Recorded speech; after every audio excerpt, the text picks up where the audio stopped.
Oke, Assalamualaikum warahmatullahi wabarakatuh. Salam sejahtera untuk kita semua.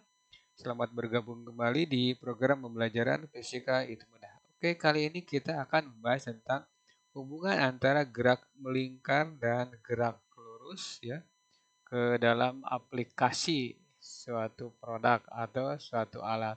Oke, untuk selanjutnya perhatikan uraiannya dengan seksama. Oke, supaya kalian itu lebih mengerti.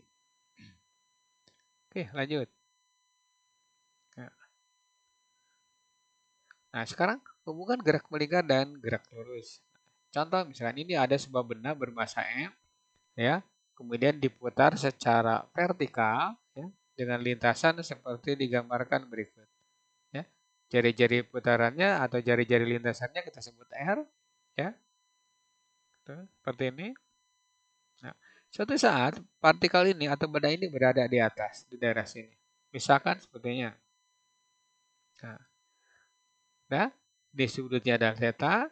Karena kemudian jarak linearnya tinggal bukan dari keadaan awal sampai ke keadaan akhir ya. Nah, taruh saja kita sebut S. Nah, ini disebut jarak linear, ini disebut sudut ya. Nah, nanti hubungannya gimana? Hubungan adalah S atau jarak linear bergantung pada sudut putaran. Makin besar makin besar ya. Atau makin besar makin jauh. Nah, sekarang S ya itu R theta. Artinya apa? S bergantung pada jari-jari lingkaran ya atau jari-jari putaran. Kemudian S juga bergantung pada besarnya sudut yang ditembus suatu benda ketika berputar. Oke, lanjut. Nah, ini persamaan satu. Nah, sekarang persamaan berikutnya adalah seperti ini ya, uraian. S sama dengan V kali T. Kemudian theta sama dengan omega T. Nanti bisa diganti S sama dengan VT, kemudian R omega kali T. Ya. Oh, jangan nyebut W ya, omega. Nah, nanti diperoleh bahwa kecepatan linear sama dengan jari-jari kali kecepatan angular. Atau P sama dengan R omega. Oke, seperti itu ya. Nah, sekarang lanjut ke penurunan berikutnya. V adalah omega R. Nah, nanti P-nya ganti dengan A kali T, sedangkan omega alfa kali T. Bisa dicoret nanti ini. Ya. Maka diperoleh bahwa percepatan sama dengan jari-jari kali percepatan sudut. Percepatan linear sama dengan jari-jari kali percepatan angular. Jadi persamaan 1, 2, dan 3 nanti akan dibawa ke eh, latihan soal. Nah, soal yang pertama seperti ini ya. Nah, ini ada dua buah titik. Kita ambil dua buah titik A dan B. Berada pada jarak 15 cm dari P, kemudian 18 cm dari P juga. Ini titik A dan titik B. Oke, lanjut ke pembahasannya. Diketahui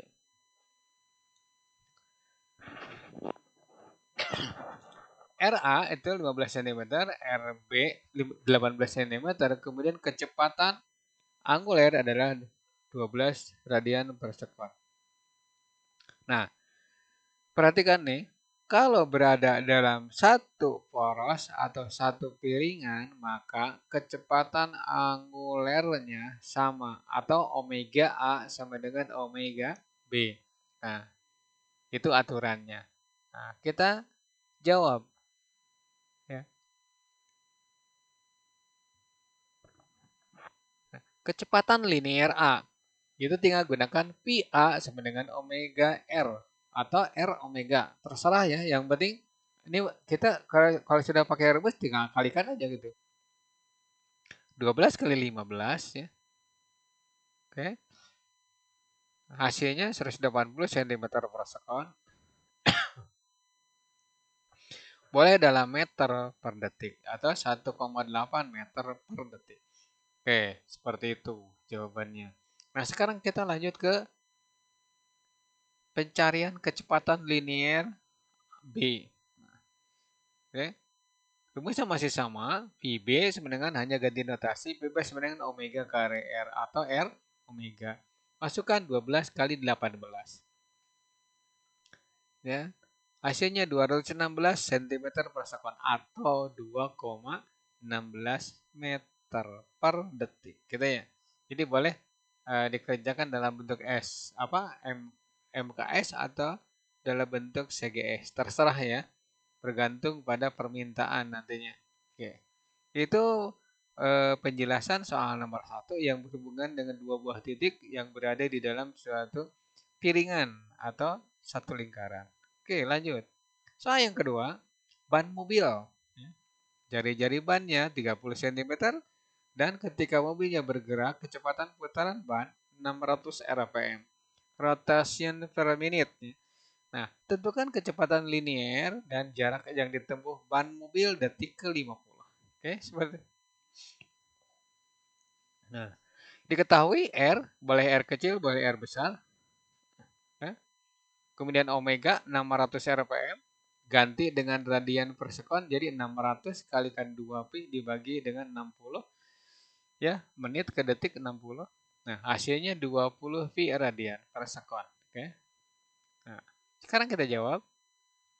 Jawab ya. Kecepatan linier ban 3 pi sama dengan omega R atau R omega. Hasilnya pi sama dengan 30 kali 20 pi. Ya, hasilnya berapa? 600 pi cm per sekon atau 6 pi meter per sekon. Oke. Nah, sekarang tinggal hitung berapa jarak liniernya. Theta omega kali T. Ya. Nah, 20 pi kali 50. Berarti ya, 1000 pi cm atau 10 pi meter. Ya. Kalau misalkan pi-nya mau diganti boleh 3,14.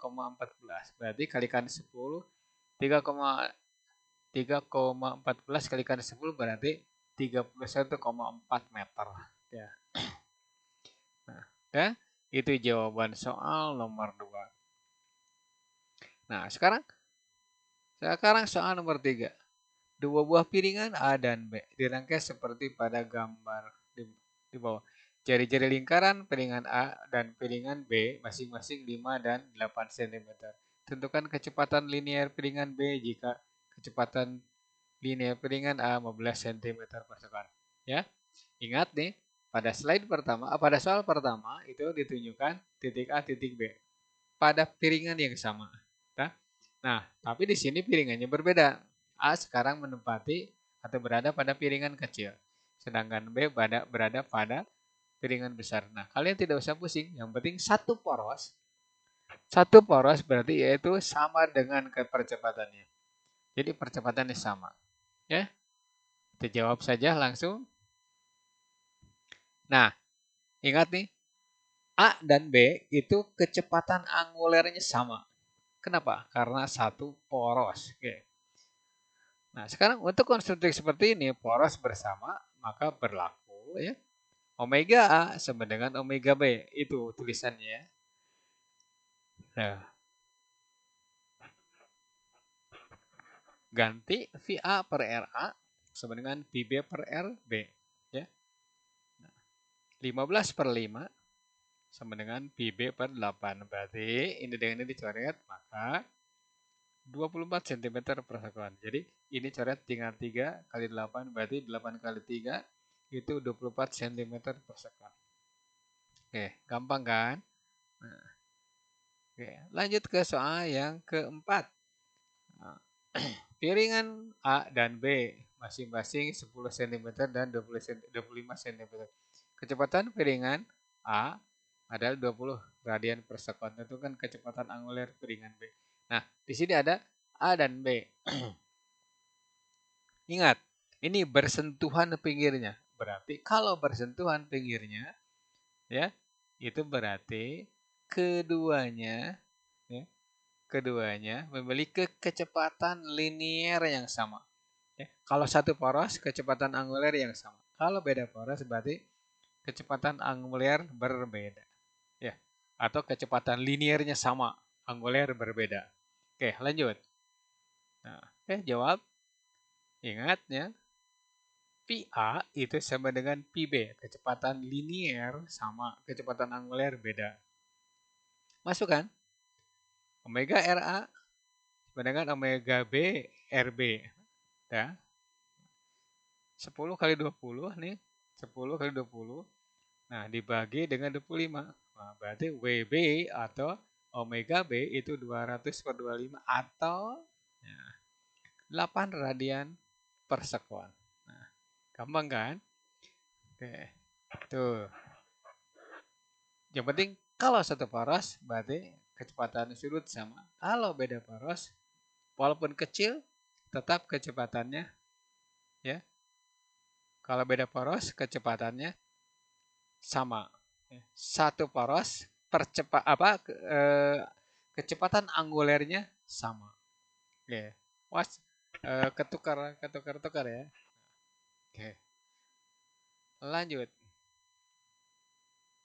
Nomor 5. Nah, nomor 5 itu modifikasi dari nomor 4. Saya mundur sebentar ya. Nah, sama dengan ini. Bersentuhan dengan pakai tali. Sama ya aturannya. Jadi nanti A dan B memiliki kecepatan linier sama. Ya, kecepatan sudut berbeda. Ya, linier sama. Ya. Linier sama, anguler berbeda.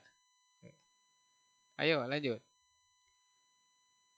Konstruksi seperti ini, poros berbeda, maka berlaku ini VA sama dengan VB. Kecepatan liniernya sama. Omega A RA sama dengan omega B RB. Oke?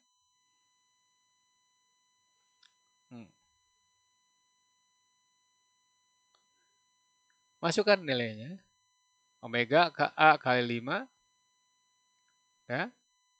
Terus 20 kali 8. Nah, hasilnya itu 20 bagi 5 nih, kayak ini. Nih, tar dulu, kita pakai tab dulu. Nah, ini misalkan ya. Ini coret dengan ini. Ini berarti 4 ya. 4 kalikan 8. Hasilnya 32. Nah, gitu. Gampang kan? Ya, mudah-mudahan kalian bisa mengikuti. Lanjut ke soal berikutnya. Soal 6. Perhatikan gambar di bawah. Jari-jari roda A, B, dan C masing-masing 3 cm, 8 cm, dan 12 cm. Keduanya jika kecepatan sudut roda C besarnya 30 radian per sekon, hitung kecepatan linier dan anguler roda lainnya. Perhatikan nih, C dan A, kuncinya di sini. C dan A satu poros, maka omega C sama dengan omega A. Nah, sedangkan A dengan B itu beda poros, maka kecepatan roda A kecepatan linier roda A sama dengan kecepatan linier roda B. Nah, kita mulai dari mana nih cara kerjakannya? Boleh dari A, boleh dari C, boleh dari B. Tapi ingat di sini C yang diketahui, maka kalian bergerak dari C ke A ke B, ya. Oke, lihat uraiannya. Roda C sekarang. Kecepatan linier roda A. Ini seharusnya roda C nih.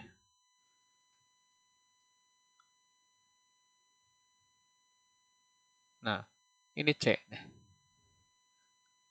Ganti saja ya, C. Ini maaf nih jelek nih tulisannya. Gitu, ya. Kecepatan linier roda C tinggal VC sama dengan R omega atau omega R nggak apa-apa lah. Nah, 12 kalikan 30. Ya.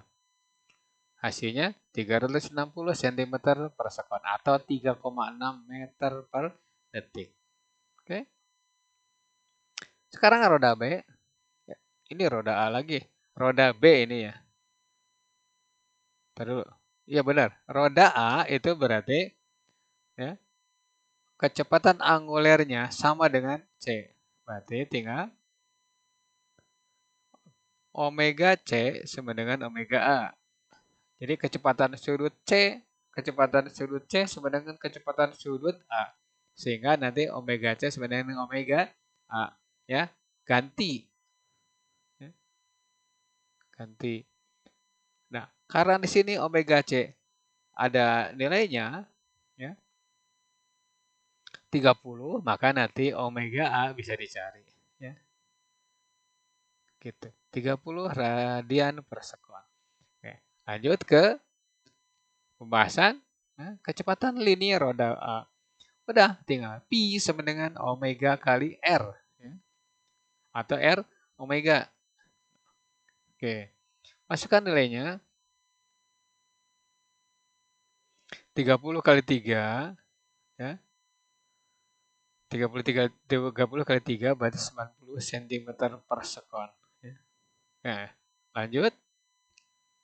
Nah, sekarang roda.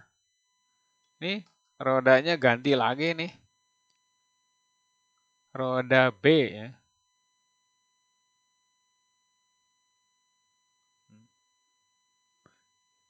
Ini B ya. Ya. Roda B itu kecepatan liniernya sama dengan roda A. Jadi nanti Pi B sama dengan Pi A. Berarti 90 cm per sekon. Oke, seperti itu. Nah, sekarang kecepatan angulir roda B. Nah, omega B sama dengan Pi B per L B. Nah, hasilnya 90 per 8. Karena jari-jarinya 8. Oke.